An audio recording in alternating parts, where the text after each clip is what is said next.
Siyempre hindi sasarap ang magic pag wala ng sarap. Kaya lagay natin yung dalawa. Magic, sarap.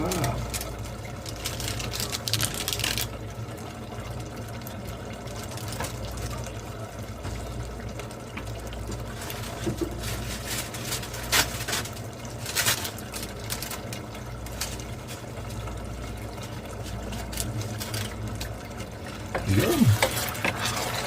Tapos halu-haluin lang natin mga idol. Then ulam na ito mga idol. Bigyan mo konti suka.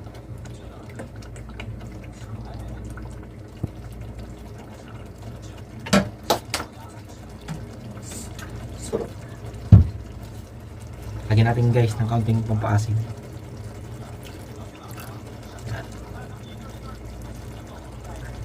Yan. Tapos kaunting toyo.